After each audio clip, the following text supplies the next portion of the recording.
It's really exciting to have the opportunity to chat with you, Bernardo. Pleasure. So my background is in computer science originally, but I've spent my time thinking about evolutionary biology and the algorithm of evolution by natural selection that Darwin described, and whether that is sufficient to explain the biology and complexity of life that we observe, and how that interacts or doesn't with the agency of living things. Um, so Mike and I have been talking recently about the need for science to tell better stories, stories that don't eliminate meaning. Uh, they should be uh, able to describe the things that we're interested in a way that doesn't eliminate the things which it doesn't explain them away, but actually allows them to play causal roles in things that matter. Uh, and we don't want to try and rewrite all of reductionism and materialism. We leave that to the philosophers, but uh, the particular areas where we potentially have some knowledge about is in origin stories. What's the scientific origin story at two different time scales? One origin story being over the evolutionary time scale, where evolution by natural selection, it's all about survival of the genes, it's all about survival and reproduction, is one origin story. And it turns out that it doesn't mean anything. It's just that if you survive, then you do. And if you don't survive, then you don't. What persists exists. And the other time scale of development of an individual organism coming into being over developmental time, and it's all just one organic molecule pushing and shoving another organic molecule, and there isn't really any organism or at all. And then the other area is cognition, where the reductionist account is that, well, there's nothing to see here. That's just neurons firing, or it's just algorithms turning. But there's no holistic cognitive self that has any agency, any real agency.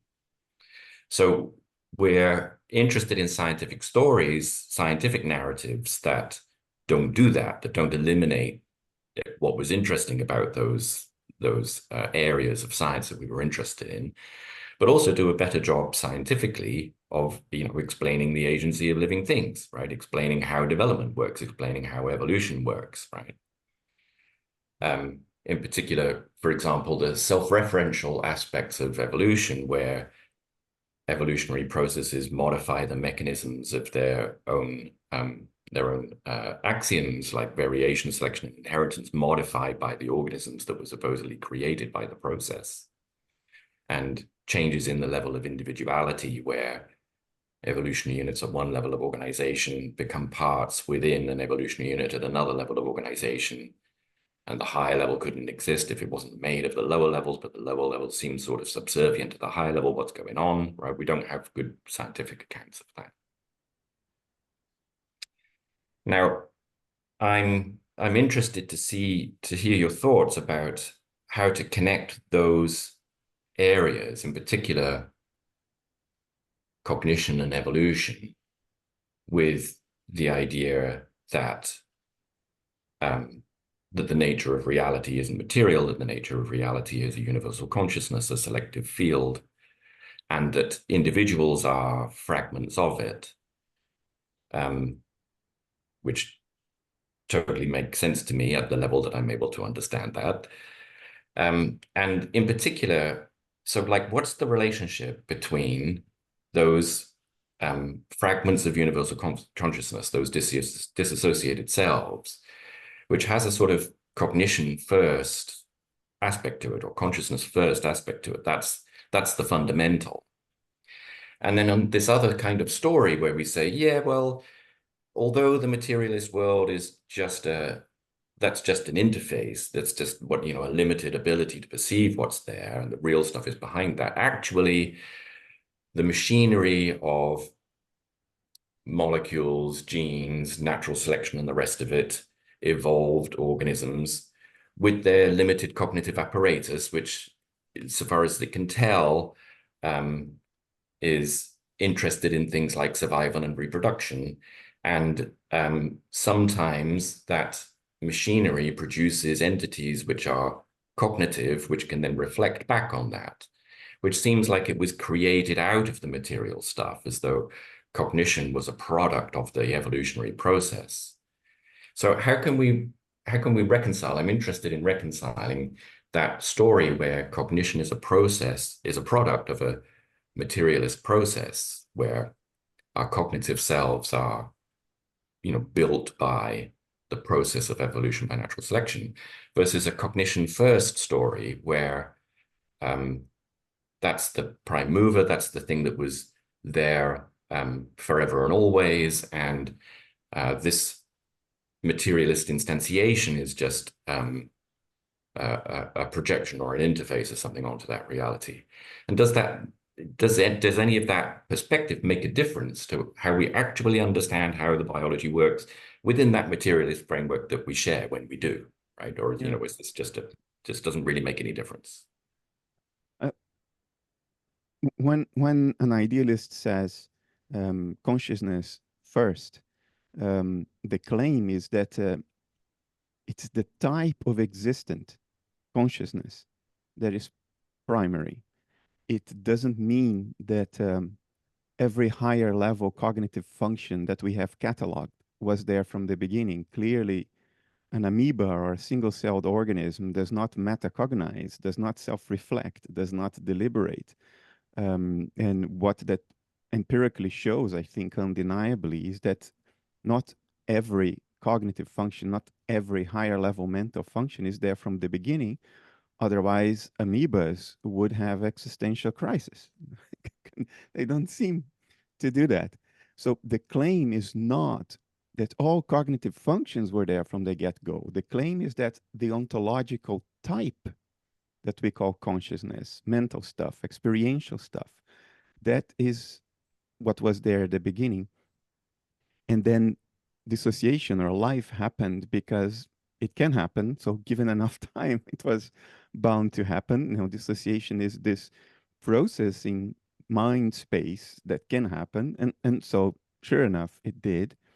And the first living beings or the first dissociated alters, the ones that could reproduce are the ones there that are still around. And amongst those, the ones that could be more effective at surviving and reproducing, the ones that had higher fitness, are the ones that are still around. And lo and behold, higher level mental functions are very useful for fitness. So they have evolved over time. So for me, uh, uh, um, evolution holds, and evolution does account for higher cognition, for higher level mental functions. What it doesn't account for is the miraculous appearance of experiential stuff out of stuff that wasn't experiential to begin with. It is this ontological jump capturing the hard problem that I think is fallacious, not the evolution of cognition itself or the level of cognition. I think that clearly evolved. I don't think nature in its primordial state before the evolution of life had features like metacognition, self-reflection, self-awareness, deliberation, and all that. I don't think these were there from the beginning. I think these evolved because either they were directly useful for survival and reproduction, or um, they compared with as side effects of other things that were useful for survival and reproduction.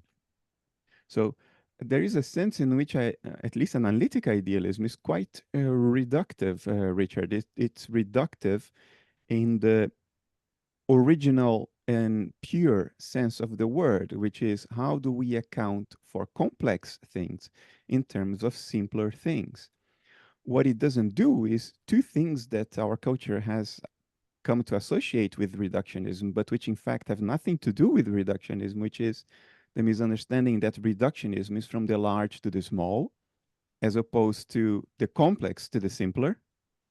And the other thing we associate with reductionism is what Jung called the nothing but, meaning that when you manage to account for something complex in terms of a simpler thing, we have the tendency to say, and that's all there is to it. There is nothing more to the thing I am accounting for than the properties I have just accounted for in a reductionist manner, from the complex to the simpler. Accounting for something doesn't exclude the other things. Accounting for one thing doesn't automatically imply that you have accounted for everything that is salient. So I think this is what an idealist would be careful about, not mistaking what reductionism means and not falling for the nothing but trap that Jung described. Other than that, it is pretty much a reductionist evolutionary approach to things. Mm. So that still leaves open the question for me about, whilst it might be, whilst we might be happy with the idea that saying amoeba don't have existential crises and that there was an evolution of higher level mental functions which not all living things share. Nonetheless, at the origin of life and before it, all of the things that we're talking about are part of universal consciousness. It's just that they were tiny fragments that can't do the same kind of cognitive gymnastics that larger fragments can do, right? So they're of the same essence, right? If Correct. we imagine that they're not, that like they just don't have it, right? That they then, as you say, that when we get to the entities with higher level cognitive functions that are having existential crises and wondering about the nature of their experience and pondering the hard problem, we end up with this hard problem where we can't connect those two things. But still, how do the high level cognitive functions that evolved, which doesn't require any experientialness, right? We can tell a story about higher level cognitive functions evolving because they were useful for survival. We can tell that story without any experience of anything. How does that connect with the experience that we have as organisms with high level cognitive Yeah. functions? We have an experience. Does that have anything to do with that story about how the high level cognitive functions came into being? Well, the idealist would say this problem doesn't exist for us because we do not postulate anything other than experiential states. So if the starting point, if the states of the universe immediately prior to abiogenesis were already experiential states, because that's all there is, then of course these higher level cognitive functions are built out of experiential states because that was all there is. There is nothing else to ground these higher level mental functions. We can abstractly conceive of cognitive functions that do not entail experiential states. Mm-hmm. But that's a theoretical abstraction. Mm-hmm. The point of the idealist is that you do not need to invent theoretically any state that isn't experiential, since experiential states are nature's given. It's what we have before we start theorizing. Mm-hmm. And that is enough to account for everything. So why are we going to postulate something else to account for nature when we can do that based on the only ontological given, the only pre-theoretical given? If you accept that, the problem you're alluding to just disappears.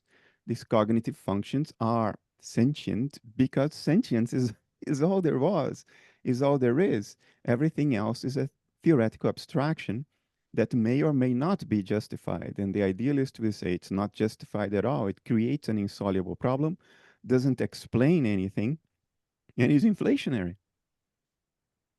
I think what I'm reaching for or asking about isn't just the hard problem. It's that uh, let's try, given that we are given that our higher level cognitive functions and the experience that we have are not different things. There was never any way to have described higher level cognitive functions or anything that wasn't built out of a subjective field. What does that knowledge mean for, I'm thinking about things like how do organisms act as agents? How have we got that mechanistic materialist story, for example, that we end up with a story where it was our simpler parts that caused our complex wholes instead of the other way around, that our complex wholes were orchestrating our simpler parts, and that our reason for being comes from an evolutionary process rather than we created an evolutionary process as parts of that subjective field created the evolutionary process rather than the other way around. I think I know where you're coming from. Most people who hear about idealism and start thinking about it against the background of the mainstream worldview immediately or tend to immediately make the jump towards this notion that there was some plan behind evolutionary history. That since it all began in a mind, in mind space, then evolution is somehow the product of the deliberations or the planning of that mind. But idealism doesn't really need that. This would be a form of theism. Under idealism, one, at least under analytic idealism, one would be perfectly content to say there was no deliberation at all, there was no plan at all. Um, the original state of this field of subjectivity did not entail any kind of metacognition, any kind of higher level mental function that would allow for deliberation. Things just happened spontaneously, just like materialism would say. Things happened because they could happen, and given enough time, they were bound to happen, and so they did. So it's entirely reconcilable with analytic idealism to say there was no plan, there was no explicit intention, not in the sense of intentionality, which just means perception, but in the colloquial sense of the word. There wasn't necessarily any intention, any explicit motivation for what happened. It could all have been entirely naturalistic and spontaneous. And we have evolved higher level cognition and the ability to deliberate and plan and all that because these things either were directly relevant to fitness or were side effects of other cognitive abilities that were relevant to fitness and not because there was some kind of universal telos. Now, that said, I personally suspect there might have been a universal telos, but not a deliberate one, a rather instinctive one. Um, you know, a crocodile will instinctively look for the sun when it needs to warm its blood. Is that a product of deliberation? I think most biologists would say no, it's an instinctive teleological thing. The crocodile does it because it has evolved to have the mental dispositions it has. So I am open to the possibility that mind at large or that universal field of subjectivity, which is all there is still, may have had certain dispositions because to be is to have properties, right? You are what you are instead of something else you could conceivably be. So your being is defined by the properties you have. So that field of subjectivity would have had properties. In psychological language, you could say there were implicit archetypal templates inherent in that field of subjectivity. In other words, predispositions to certain behaviors, certain mental behaviors, instinctive and spontaneous, and as they were. And part of that may have had a hand in evolution, a blind hand, but a hand nonetheless, a bias, a preferential direction, instinctive and spontaneous. I am personally open to that, but even if people who even people who aren't open to that, analytic idealism is still perfectly reconcilable with a purely naturalistic, unbiased evolutionary process, because essentially what you have is a world made of states, just like materialists say, but those states are experiential as opposed to being abstract. And those states have inherent dispositions. They have properties because they are what they are as opposed to something else they could conceivably be. And therefore, they did what they did. There is no higher plan, no overarching goal or teleological arch. It could have all been entirely spontaneous, and this isn't completely reconcilable with analytic idealism. I Yeah. just happen to be personally open to an instinctive global telos, but that's me. The did I hear you say that the kind of deliberative cognition that we do, one wouldn't imagine that the universal subjective field is doing that kind of deliberative cognition? Did I hear you say that? Yeah, I think that is very unlikely. Um, I think So, that would be unjustified anthropomorphization of the universe because why would it, right? We are apes. It took 4 billion years to put us together. And we are very recent, 300,000 years old, modern humans, sporting an intellect for about 50, maybe 30,000 years.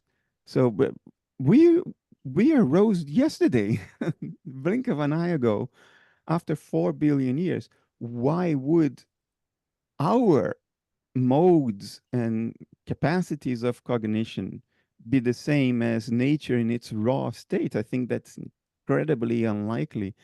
Um, and if that were the case, if nature already had built-in primary high-level functions in it, um, then an amoeba should have an existential crisis. But we haven't seen that happen, right? If you look down a microscope, these animals always look for food and run away from danger, and they keep doing that until they die. They don't just suddenly stop and meditate, I don't know that we would or look do so they? different if you were looking down a microscope at us. Like, but that seems let me gather my thoughts there a little. Uh, that seems so. I take your point that that the particular kind of cognitive machinery we have is only one particular corner of life as we know it. And so it would be weird to imagine that the entire universe was just like us, as if waiting for us to get there to have a conversation with. Uh, on the other hand, it also feels weird to imagine that universal consciousness is dumber than us and that we're somehow exceptional in that story. uh, I didn't say that. No. Um, I think there can be tremendous spontaneous intelligence. Look at savants, or even people with acquired savant syndrome. Um, they do not have any metacognitive insight into the calculations they perform. Like there is this guy who was struck, had some form of trauma, and now he can perform incredible mathematical calculations in the drop of a hat. If you ask him, how do you do that? We're expecting him to tell you a series of introspective steps that he follows through. He would say, no, I just know. I just know Mhm. the answer, he would say. So Mm. that is a tremendous capacity to process information. In other words, intelligence that does not require any kind of introspective metacognitive function or higher level mental functions. It's all done spontaneously. So I wouldn't rule out the possibility that due to its sheer size and complexity as reflected in the image we see, the universe, that the original field of subjectivity prior to dissociation had a tremendous data processing capacity. In other words, was incredibly intelligent despite not having higher level mental functions of the metacognitive type. Um, so I'm pretty open to that, but I think it's at least extraordinarily difficult to argue that it had the metacognitive functions from the get-go. Even, if you look at the high-level structure of the physical universe according to the latest simulations, cosmological simulations. It does look like a mammalian brain, surprisingly enough. If you do a spatial Fourier transform, the distribution of matter across the universe, including dark matter, is, in terms of network structure, is just like a mammalian brain. Franco Vatsa and Alberto Felletti have been studying this for the past many years. They have astounding results. You can find it in a peer-reviewed literature. So that suggests that just like us, there is processing, there is mental processing going on in the universe as a whole, not only mammalian brains. But if you take into account the speed of light limit, there is no way that there are closed loops of information integration at that large universal scale. The universe is too big and expanding too fast, and the speed of light limit is too low for any kind of reentrant loop of information integration to have happened. And everything we know about metacognition and the science of consciousness today tells us that there is no consciousness without reentrant loops, at least no metacognitive consciousness. In other words, reportable experience, not only experience that is there, but the experience that the subject knows is there and therefore can report. So I think metacognition is very unlikely, but intelligence broadly defined, no, I think that there is such a thing as spontaneous, instinctive intelligence. And you don't think the difference between those two, you think that the difference between those two is real and not just a frame of reference, I right? think it's very real. I think clinically it's impossible to deny that it's real. I think savant syndrome shows us that it is real. You can perform incredible feats of intelligence without even an iota of metacognitive insight of what you're doing. Mhm. But you can also, as it were, zoom in a little on somebody that's reporting metacognitive experience, and all you see is something that appears to be um, a non-metacognitive flow of information around a network, right? That isn't, where inside you find the metacognition. If you step back and you see the system as a whole in its context, then you see the metacognition. But as you step in, it's not Oh, there. yes, we do not have a satisfying theory to conceptualize that right now. That is correct. I was talking to Giulio Tononi the other day exactly about this, trying to figure out a path forward. I can tell you what Giulio's hypothesis is, but please don't quote me because he didn't publish it, and people are still discussing this. The hypothesis is that there are there is a particular type of mental state associated with the prefrontal cortex that is able to mirror other mental states to create a sort of a re-representation, another copy of other mental states, but in a separate loop of introspection. And that is then what we call conscious metacognition or consciousness. It's the ability to re-represent our own mental contents in meta mental contents or re-representations, which is then what we report. We report the re-representations. There can even be disalignment between the two, as Jonathan Schooler showed 22 years ago. They can even be dissociated. In other words, your re-representation can be distinct from the original experience. You can sort of fool yourself Mm. metacognitively. So that's the hypothesis we have going forward, because reentrant loops are necessary to even explain a unified experience according to integrated information theory. So for a metacognitive experience, you need something more than just reentrant loops. And Julia's hypothesis is it's a different kind of state associated with the prefrontal cortex that has this mirroring capacity, this re-representation capacity. Um, but regardless of whether we have a good theory, a good conceptual account or not, Mhm. uh, um, I think it is experimentally and even clinically established that there is a distinction between consciousness and metaconsciousness, raw experiential states and re-representations. They can even be dissociated, like I said, Jonathan Sure. Schooler showed. So on an empirical basis, I think it's there. The question is, do we understand it enough to create a sort of internally consistent theoretical model that has some explanatory power? For that, the jury is still out, I think. So the conscious states, metacognitive or not, how do they make a difference to the mechanisms of the biology as we know them? Are they, are they, if does that question make sense as it Yeah, stands? yeah. Uh, I, I, I can give you first a dry conceptual answer. In the formalisms of IIT, Integrated Information Theory, what matters is the causal structure of a complex of information integration. So every phi structure has a causal structure given by the transition probability tables, the so-called TPT. Mhm. If you have re-representational states in that, it changes the causal structure. And if the causal structure is changed, then of course that may lead to different behavior. So yeah, metacognition clearly can lead to different behavior. And that's an implication of theory, but I think empirically it's also obvious.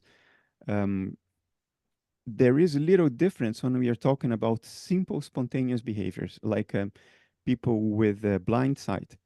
If you throw a ball at them, they still move their hands and catch the ball, but they report that they don't see the ball because a reentrant loop gets cut, either because somebody had the corpus callosum severed or as a result of trauma or even the progression of dementia. But the behavior is still there. So, in simple things like somebody threw a rock at you and you need to catch it, whether you can metacognize the experience of seeing the ball or not, doesn't matter. You will still catch Mhm. it if you can. Mhm. But in other aspects of life, how do you plan a hunt? Then I think metacognition plays a clear causal role. We become capable of deliberation and our behavior changes accordingly. I It think it it would be plays hard a to argue. causal role because it matters to our survival and reproduction. Yes, if metacognition leads to different behaviors that increase our chances to survive longer and reproduce, then those features would be fixed in the genome, right? For natural because of natural selection. So I think the evolutionary storyline stays largely intact. I think. But so What do you think that that's sufficient to recover genuine agency for living things? what do you mean precisely Mm. by agency? So in evolutionary theory, we are uh, used to saying that environmental variation is just noise, right? So if you have genes that make you produce seeds, that's great. If you don't have genes that make you produce seeds, that would be bad. But given that you do produce seeds, whether the seeds are blown by the wind onto rocky soil or fertile soil, that environmental variation, that's just noise to the which genes get selected and which genes don't. If we were caused by our genes to take a particular behavior that mattered to our survival and reproduction, that would be visible to evolution by natural selection. It would matter to which genes survive and which genes don't. But if we actually did something of our own volition, something that wasn't caused by our genes, then that would just be like the environmental variation that evolution by natural selection couldn't see at all, right? Yeah, yeah. So anything that we do as agents is just noise, doesn't affect evolution. Is there any genuine agency for us in being able to matter to what happens, or is everything that we do only what we do that's caused by our genes? I can give you a defensive answer and a real honest answer. Maybe I'll do both. Um, Analytic idealism is compatible with the position that, in the sense that you attribute to the word, we don't really have real agency. Analytic idealism is compatible with it. Is that what I think? No, it's not what I think. And I'll tell you why I don't think that. I will need 3 minutes to tell you the story. Mhm.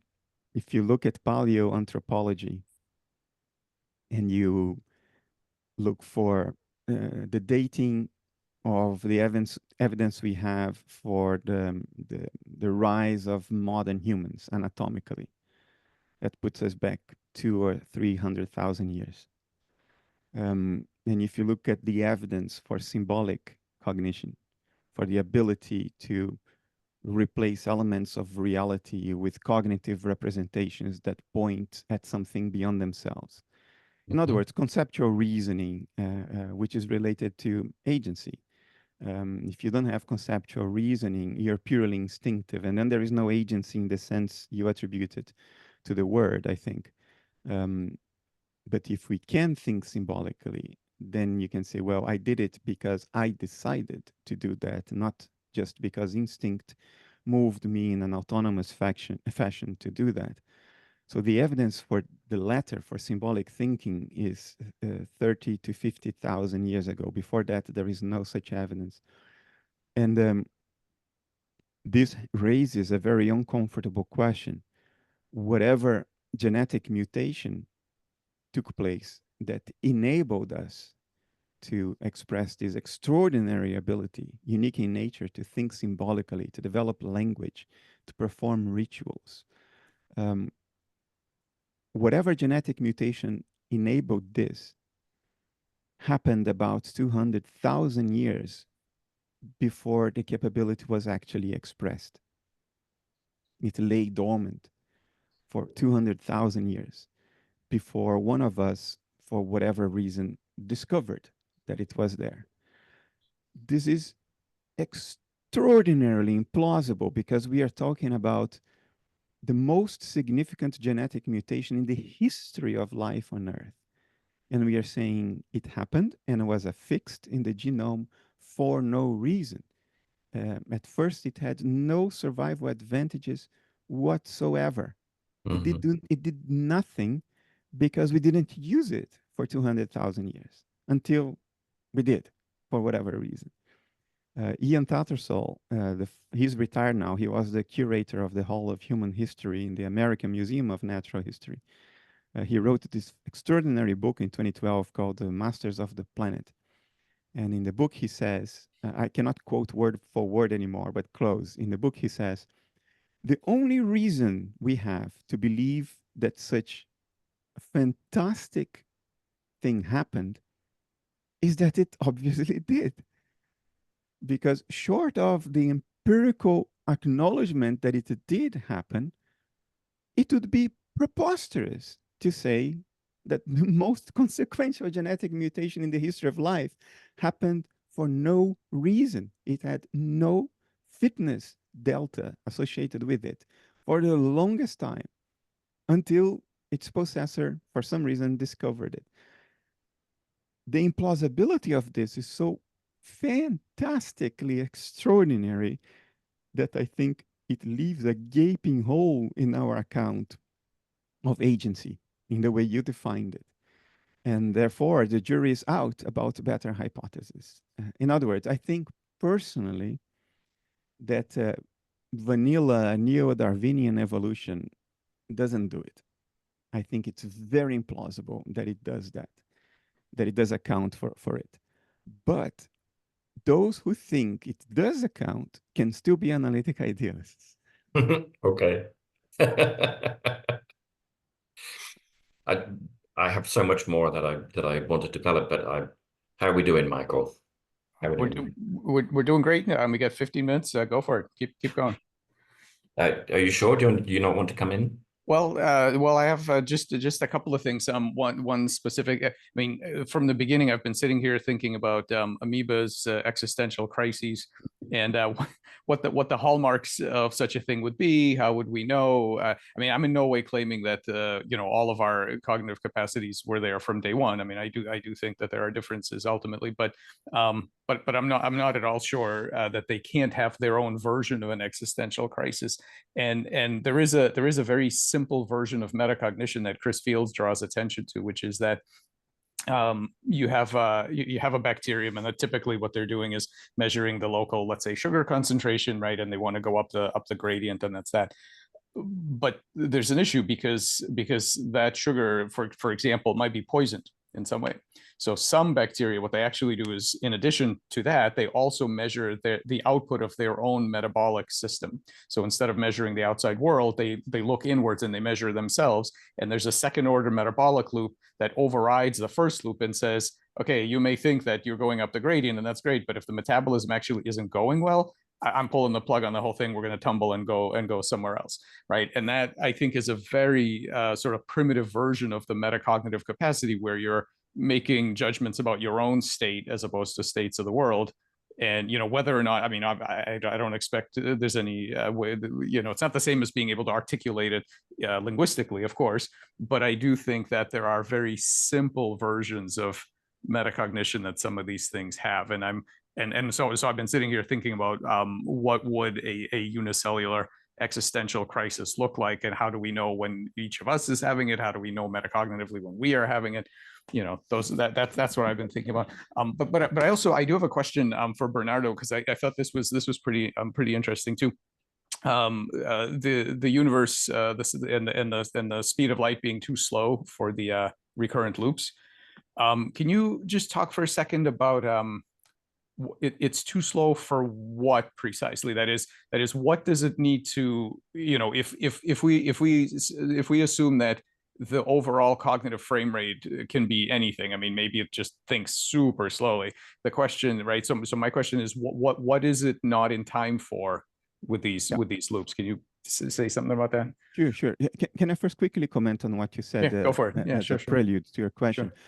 Analytic idealism is much more accommodating in principle of there being some primary pseudo high-level mental functions in nature than materialism is. Because materialism would say mentality itself, mentation itself, is something that arises out of complexity. How much complexity can you have in a unicellular organism? So it sort of closes the door fundamentally very early on. Analytic idealism, because it postulates that there is a field of subjectivity to begin with, that mentation in and of itself you already get for free. It's a question of what kind of mental functions then evolve. Then analytic idealism is accommodating of the hypothesis you raised, while materialism is not.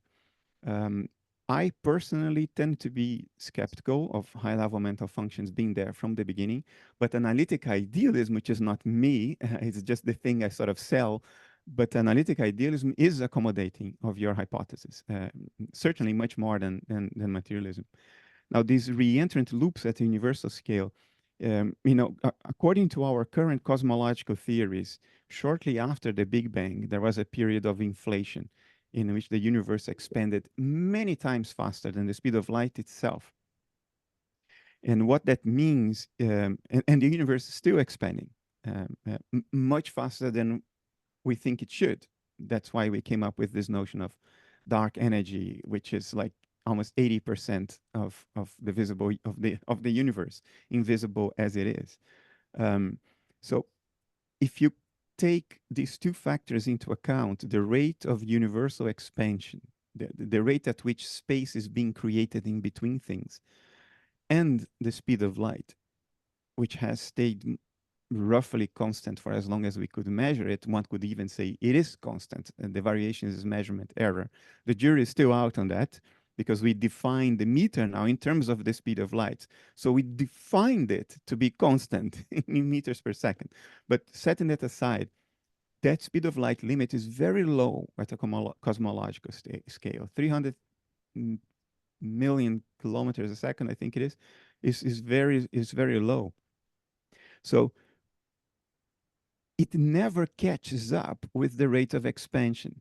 So if you need to, like, in neuroscience, there's very little agreement on anything, but there is agreement on what I'm about to say now. For metaconsciousness to arise, you need a sort of back and forth communication between two different brain areas. Usually something down in the motor sensory area and something up in the neocortex. And so you need a closed loop in which information goes from one to the other and back to the first. To do that at a universal scale between two different regions of the universe, given how much the space in between them is growing, how fast the space in between them is growing, and the speed of light limits not, it's very difficult to imagine that a loop could be closed for information transfer. And you may say, well, entanglement. No, there is a theorem in quantum information theory that tells us that entanglement cannot transmit information. It cannot be used to transmit information. This is one of the most reliable results in quantum theory because it's proven. It's not something that you need to measure. So good confidence is very high. So from that perspective, unless we postulate that the physical universe we see is not the complete image of the mentation in the mind of nature, that there is more going on than we can measure, than we can register, and that these reentrant loops are being closed in that which we cannot register.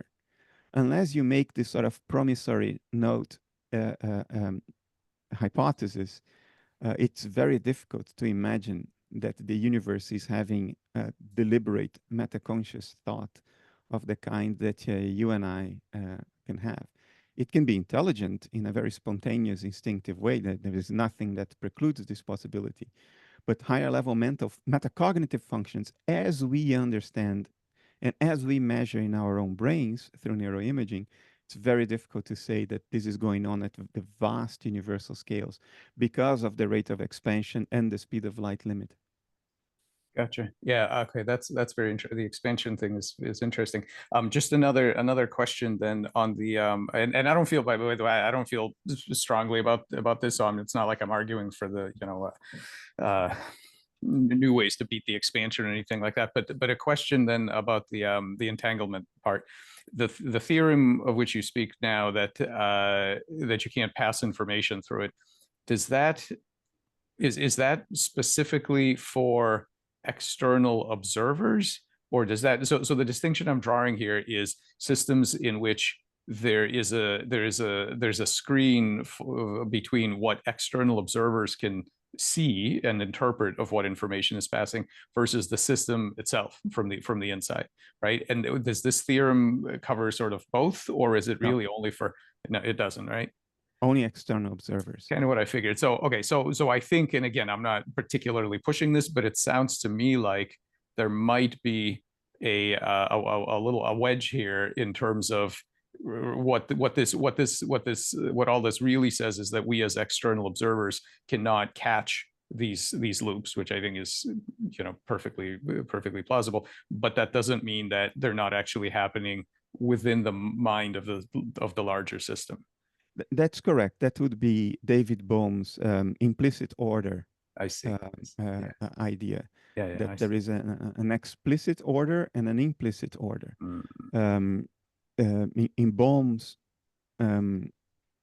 idea and in Bohm's theory or hypothesis, in the implicit order, in other words, in the universe from its own first-person perspective, as opposed to an external dissociated observer, information doesn't need to be transmitted because information is already there where it needs to be from the get-go. There is no spatial-temporal extension.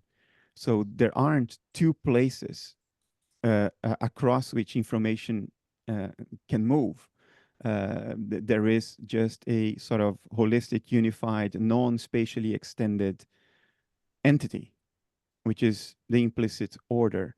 And it has direct access to everything about itself because it's not extended. Things don't need to go from one place to the other. The empirical counter to the hypothesis is that you could say, well, we too, from a first-person perspective, are not extended. All my thoughts and emotions can be immediately accessed through links of association, cognitive association. There is no transmission delay, so to say. When I introspect, I don't find a spatio-temporally extended field. I find a unitary, monistic, integrated, conscious point of view. And yet, when we go under an fMRI or an MEG tool and have our brain activity measured, neuroscientists consistently see this back and forth of information across brain areas when viewed from the outside. So if that is the case for us, I think the null hypothesis, that should be the case for the universe at large too. But if that cannot happen for the universe at large, then we start having to think of the possible ways in which the image of the cognition of the universe at large differs from the image of our own cognition, even though we are part of the same universe. And we have to justify why the rules of the game change when you go across scales. You're not making any fundamental ontological shift. You're just going across scales. Why should the rules change? You would have to come up with an argument for why the rules should change at that level. That I think would be the key difficulty. It doesn't mean that it's impossible. It only makes explicit what the epistemic challenges are there. Mm-hmm. Yeah, interesting. I see you guys are thinking about some daring possibilities here, and I am the one coming across as the conservative idiot. Doesn't think far enough. I'm not used to being in this position. It's funny. Very interesting. Bernardo, I wonder. I'm probably more open to what you're thinking than I'm letting out right now. I get that sense too. Yeah. I wonder if I could bring us back to the narratives that do a better job of retaining meaning. That does any of this help us tell a story that is either better science or science that doesn't eliminate meaning? I'll give you my sort of cautious answer first, and then I'll really share with you what I think. From a philosophical perspective, whether a hypothesis makes us feel good or not is entirely irrelevant. What matters is, what do we have good reasons to entertain as a viable hypothesis? Objective reasons. In other words, what we have good reasons to think of as potentially being true. And the moral or psychological or some other subjective consequences that truth may have, that's our problem. If we don't like what is true, well, too bad for us. But what is true is what is true, regardless of how we feel about it. So from a strict philosophical perspective, the criteria for choosing a hypothesis is not whether it's socially nice or whether it makes us feel warm and fuzzy inside and gives meaning to our life. The criteria is, do we have reasons to think of it as true, regardless of how it makes us feel? Analytic idealism is built around this notion.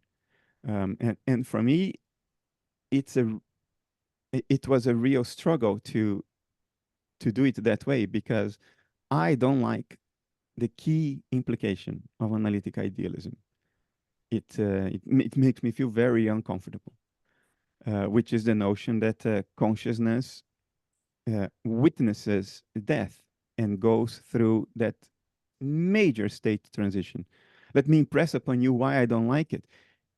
If you take a high dose psychedelic drug, you can have an incredibly bad trip. And I have had two. And that happens when your brain metabolism is reduced a little bit, because that's what psychedelics do. They reduce brain metabolism. So even when your brain metabolism reduces a little bit, a measurable little bit, but nonetheless a little bit, you can have a horrible experience. Imagine when there is no brain metabolism at all, not even a brain. Goodness help us. I don't like that implication of analytic idealism. I was much more comfortable with the notion that consciousness just ends, and therefore there is nothing to fear, because I will not be there to experience fear or suffering or pain or anything. But I think materialism is completely untenable. We have no good reasons to believe it, even though it made me feel warm and fuzzy in my youth. We have good reasons to believe is analytic idealism, in my view. Now, having said all this, if you look at the history, do you guys have 3 more minutes on this answer because there's nuance here. I've been thinking about going. this. It's all good. Yeah. Okay. All good. I've been thinking about this for 25 years. So if you look at how materialism started, it started as a political tool. The founders of the Enlightenment knew that it didn't work as a metaphysics. They needed is on record saying materialism doesn't work. Probably all matter is instinct with life, not an abstraction. But we have to use materialism as a weapon against the church. Why? Because the church was burning scientists at the stake like Bruno in 1600. But somewhere around the middle of the 19th century, when the bourgeoisie, after the Industrial Revolution, started accruing social influence, the game became not just to survive the clergy. The game became to supplant the clergy and replace the clergy in social influence. And therefore, now, materialism had to be literally true, and mind had to be something reducible to matter, because matter was the domain of science. Mind or psyche, which also translates into spirit and soul, that was the domain of the church. So it's not enough anymore to survive the church. It's not enough even to entertain dualism, like was the default view between Descartes and Goethe. Until Goethe, in 1830, dualism was still the predominant view. That too was not enough. It was not enough to share territory with the church. We had to conquer everything. And then we started truly believing in materialism, this abstraction that nature's given, pre-theoretical given experience could be reduced to an abstraction of mind itself. It's like a painter that paints a self-portrait and then points at it and says, I am this portrait. And now the painter has to account for himself in terms of patterns of pigment distribution on canvas. Now, good luck with that. That's exactly what we are doing with materialism. We invent non-experiential states as a theoretical idea. And then we try to reduce the pre-theoretical given to that theoretical idea. Mind tries to reduce itself to one of its products. That's like a dog chasing its own tail. But we beat that bullet because it had major payoffs around the middle of the 19th century, supplanted the church and got rid of the fear of death, which is what the church had used for 1,000 years to control the entire population of Europe. How can the church, without an army of its own since the end of the Templars in the 14th century, 13th, how could it control the entire continent? Well, because it sort of had its hands on the lever of the fear of death. It sold indulgences, became a major temporal power on the back of that fear. That was off the table around the middle of the 19th century. The greatest coup since the Reformation. A major step. But what we lost was meaning. That was the price we paid. And Nietzsche chronicled that at that time. He was a contemporary of this transition, and he chronicled that in The Gay Science, and then in Thus Spoke Zarathustra. He spoke of the end, the death of God, and that we killed God, and we had blood in our hands. And he anticipated the letzter Mensch, the last man, who would live without meaning and therefore would have to stupefy himself and distract himself into numbness in order to survive. He predicted that in the 1880s, and here we are. We are the last man. We lost meaning, so now we watch reality television, eat sugar, and drink alcohol. That's how we stupefy ourselves out of the whole that is the absence of meaning. This probably was a great idea in 1850, but we've been accruing a price that we paid for this, that it comes to the point that it's unbearable now, because we are meaning-seeking animals, and we are being asked to trade meaning for the reassurance that there is nothing to fear after you're dead, because you're not going to be there to experience it. There is only so far we can go down that path. So if science, which since the middle of the 19th century has taken a positivist, behaviorist turn, Science, as practiced, not as a method, but as practiced by human, considers it a value in a theory if it takes meaning out of the equation.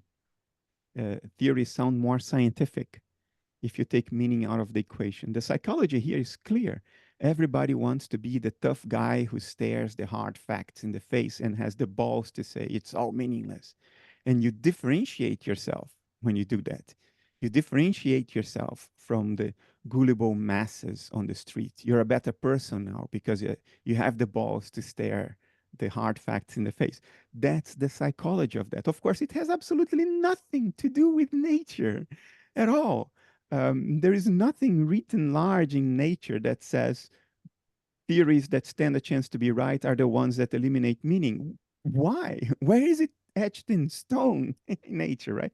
It's completely arbitrary. It's a side effect of our teenage human psychology.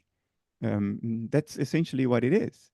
We are going through a self-affirmation phase. We are 14 years old, and we want to impress the girls by showing how tough we are in staring the hard facts in the face. I think there is a high likelihood that the actual facts of the matter intrinsically, inherently carry meaning value. And I think good science, therefore, should be open to that possibility and not discard it because of some kind of moral value that arose as a side effect of our adolescent psychology. Now, what would that story be? I think analytic idealism as a philosophy, not as a science, it creates a level playing field. But a scientific theory that has to be a theory of life, because that's where meaning is discernible in life, first and foremost. A theory of life that restores the notion of meaning, which was excluded for arbitrary reasons. What would that theory of life be? I think it would have to entail, and now I'm going to contradict what I said in the beginning of our conversation, it would have to entail some form of teleology. Not necessarily, I think, a metaconscious teleology, a deliberate plan that was there from the beginning and that arose out of very high level thinking, planning and deliberation. Not necessarily that, but some form of teleology nonetheless, an instinctive teleology, a spontaneous teleology, but something that acknowledges the quality of the universe. If the universe is made of mental states, then those states are fundamentally qualitative. There is a quality to every mental state. That's what defines them as being mental states. So could this spontaneous universal teleology be about the quality of the end states of the universe? Is it biased towards a certain quality space in our parameter space? Is there a region in our parameter space associated with certain qualities for which the universe is naturally biased towards? Is the universe pushing towards those qualities? And how could we argue this? What are those qualities? Why should we think the universe is biased towards them? Which you then could translate as, what is in it for the universe to get to those states? What would then make the universe feel like? Because that's the only way to explain the bias in a mental universe, is what is the psychological payoff for the universe to be spontaneously and instinctively biased towards certain qualities, towards a certain set of end states. That would be a theory that directly restores meaning. I am certainly not capable of developing that. I'm not a biologist. I just talk. I don't do any experiment. I'm just a bullshitter. You guys are the ones to think about it, I think. The notion that there must be a payoff. This is getting to the meat now. So the notion that there must be a payoff seems to me like a hangover of the orthodox story that everything is explained in terms of costs and benefits, survival and reproduction. What does it mean to me? Like I'm important. A Whereas, psychological payoff is of a different nature, but go ahead, go ahead. Whereas if you let go of a competition between selves as being the prime mover of everything, you know, that this self survives and that self doesn't. So therefore, the properties that this self has are better in the sense that it survives than the properties that that self had. If you let go of that as being the prime mover and you think of it all as being part of the flow of a cognitive self at a higher level of organization, then that flow isn't about the costs or benefits to the thing. It's just what it does. It's the nature. The driver, the prime mover is the driver of the cognitive process that creates its own structure and the structure that carries the process, right? That's the kind of interaction between the structure and process that's needed. And it isn't about, you know, this structure outcompetes that structure or this process is better than that process. That's naturalism. I'm completely open to this. Actually, that's my default position. The point I raised was if we want to restore meaning to an origin story for life and humanity, can we do that based purely on the naturalism you explained? Or do we need some kind of psychological bias towards certain qualities? Because then the meaning of going through the moves is to reach the instinctively anticipated and desired end state. And then you have meaning there. But if what's happening is akin to attractors in chaos theory that have this name because it suggests they are pulling from the front, while in fact no such a thing is happening in chaos theory. The system converges to an attractor, not because it's being pulled from ahead, but pushed from behind, given its regularities and properties. So if that's what's happening, and I think that there's a high likelihood that is what is happening, is that compatible with the notion of meaning? Because then the attractor is just a misnomer. It's a kind of illusion. We are not being pulled from the front. There is no bias towards a certain quality of existence. It's just the standard play out of the dynamics of nature, which are determined by nature's intrinsic dispositions. Because nature is what it is, it does what it does. And because it does what it does, it will end up somewhere, not because it is instinctively desiring the qualities of that somewhere, but because it's just being itself. It cannot be other than itself and do what it does.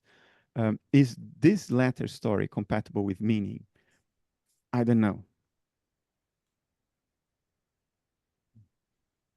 I tend to think that it's not.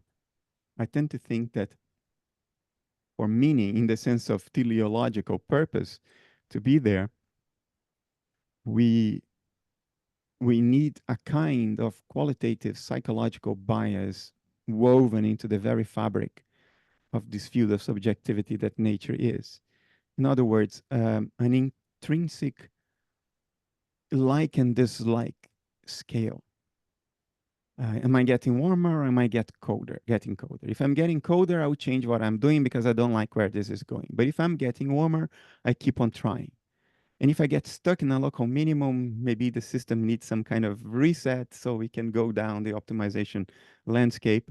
But I am intrinsically biased towards the warm as opposed to the cold, because the quality of warmth is more welcome to me given my intrinsic subjectivity than the quality of coldness. If this is what is happening, and analytic idealism creates the space for this, because it assumes that everything is mental anyway. So this kind of psychological bias under analytic idealism could very well be the case. And then you still don't have a deliberate plan, but you have a bias that expresses itself continuously in the play of things. In other words, nature is always making a subtle choice at some level. And it makes that choice not because it thought it through, but because it is what it is. And it simply likes warmth more than coldness. So it tends to change things if it's getting colder, and changes to stay the course if it's getting warmer. If this is what's happening now, meaning is entirely back, and you don't even need metacognition for this.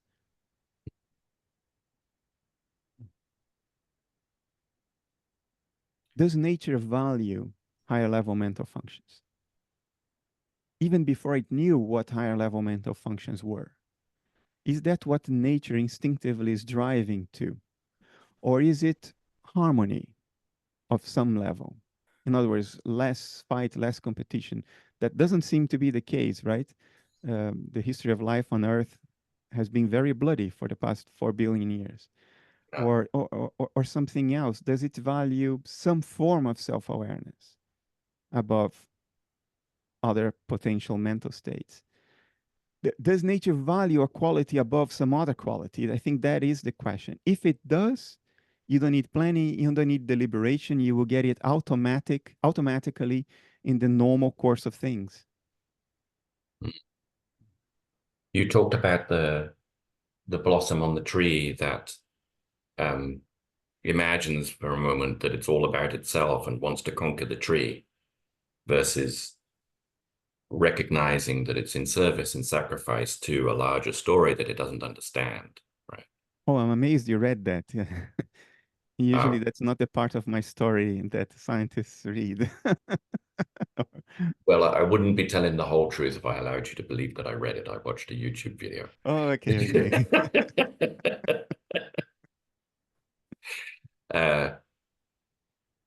There's the blossom's ability to comprehend the tree and the flow of the lineage in which it is a part. It doesn't have the cognitive capacity to comprehend that. To itself, it's just going to look like a personification of itself. It just looks like everything else is just a blossom, like me. And I don't see the tree, I just see other blossoms. But that balance between the separation that the blossom has if we imagine it having a subjective point of view, a frame of reference that is relevant to it, in contrast to the frame of reference in which its environment and it sit together in partnership, in a flow together, that stepping in and stepping out of those different frames of reference is where the key is, right? When I step into the frame of reference of the blossom, well, then the stuff that's outside of me, that stuff over there, that's not me. When I step into the frame of reference of the blossom's environment, the blossom is not me, right? But they are a mirror of each other, right? They exist in so much as one creates a space that is the perfect shape for the other one to exist in. And this pushes back to create its own space in that, that they're the perfect complement of one another. And when you step back and you say, oh, well, from the external frame of reference, neither the frame of reference of the environment nor the frame of reference of the blossom, but I'm stepping back outside of that system now. I don't know where I am now, but I'm looking out, I'm looking into that system from outside. I say, they're the same. They're really just, one thing is just turned around on the other thing, right? They're not really different. They're just reflections of each other. Yeah. And then you do another kind of stepping out and you say, oh, but wait a minute. So they're the same and they're different at the same time, right? When I step into the frame of reference of each of the parts, I see that each part sees the other as non-self, as different. I take the other part's point of view, and it sees the other as non-self, as different. But I can also see that they're the same, that they are just a reflection of each other, that they only persist to the extent that they are the perfect complement of one another, that they're just the same thing turned around. So then I realized that the entire concept of being the same and being different are just the same concept that's turned around. It's just a comparator, right? It's the negative of the comparator. The negative of the equals function is the not equals function. They're the same thing, really. They're just turned around. And before you know it, you go meta, meta, meta, and now you know everything is the same and everything is different. And but that whole dynamic of taking frames of reference where you step inside a micro frame of reference and a macro frame of reference and a meta frame of reference that sees the frame of reference. That's the kind of dynamic where I think harmony, complementarity rather than separateness, is the quality that arises from that. That's the quality in which all of that exists, all of that sameness, all of that difference, all of that connection, all of that separateness.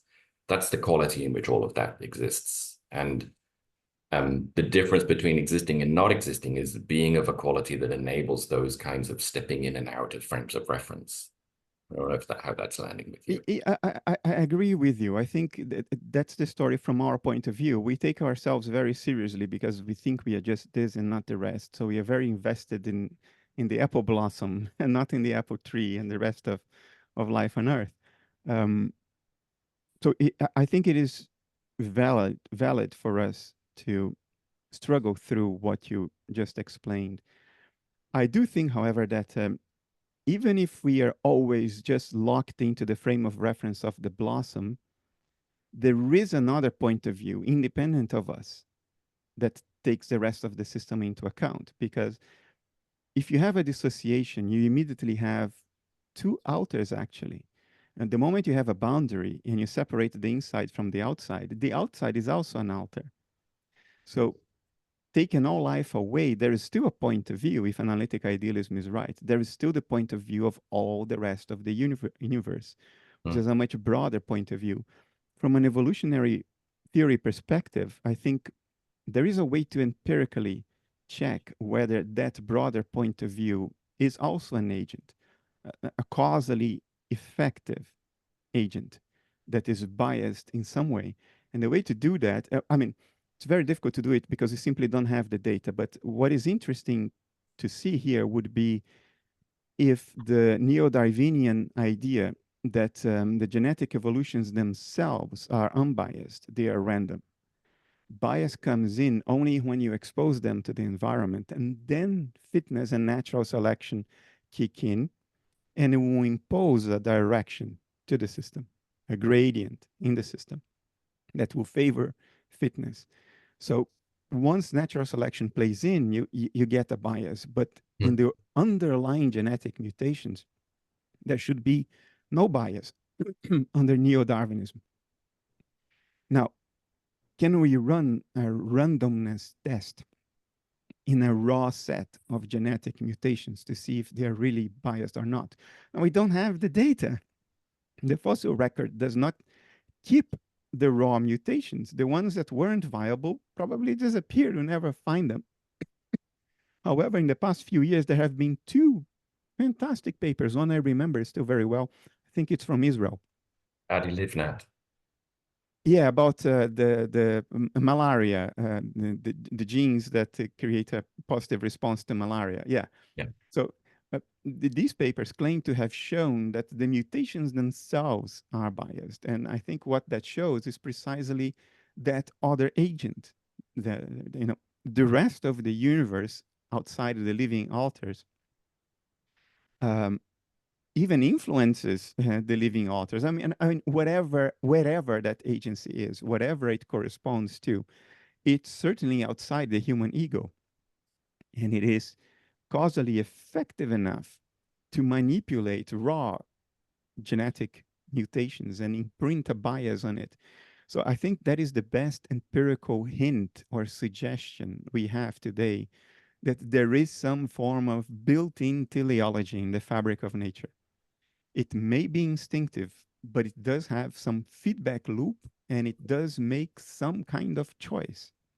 It would mean that the very tiny scales where things appear to be small and insignificant and stochastic, and the very large scales that, the cosmic teleology, they're connected. That, you think that the conventional story is that no, they're not connected, right? Wherever that's going is not connected to what's happening down here. But if those very high frequencies and those very low frequencies were already harmonic, they were already talking to each other, then our experience in the middle would find strange coincidences like that. Exactly. How come those parts were just the right parts that you needed for making that kind of a thing? Who'd have thought? Yeah. Right. We have a fundamental epistemic limitation here. The part of science that looks at first principles is physics, right? It's the thing that looks at first principles. Everybody else is looking at aggregate and compound phenomena. Yeah. But in physics, to conclude anything empirically, we need to isolate the experimental conditions, separate the system from the environment. And this is good methodology, but it comes with a price, which is that we eliminate from view all natural organizing principles that may kick in only at higher levels of complexity. In other words, fundamental organizing principles that aren't microscopic organizing principles. Maybe there is a bias in nature for things that happen only at the scale of an entire organism or an entire society or an entire galaxy cluster.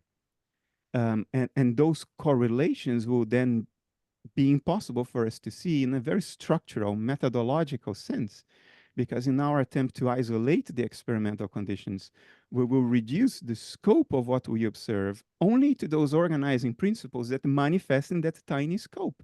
And will, by construction, eliminate everything else that may kick in only at higher levels of complexity or longer distances in space-time. So we may be methodologically precluding our own ability to recognize the feedback loops you just talked about, Richard, because they may kick in at a larger scale than we can investigate on the basis of first principles. I think we need a way of thinking that's able to start in the middle, that's able to, you start at a particular scale, but it could be any scale. And from that scale, you can talk about how it pushes upwards and how it pushes downwards and whether those things are connected. But you don't have to start at the bottom. You start at the bottom, you don't see what's going on at the other scales.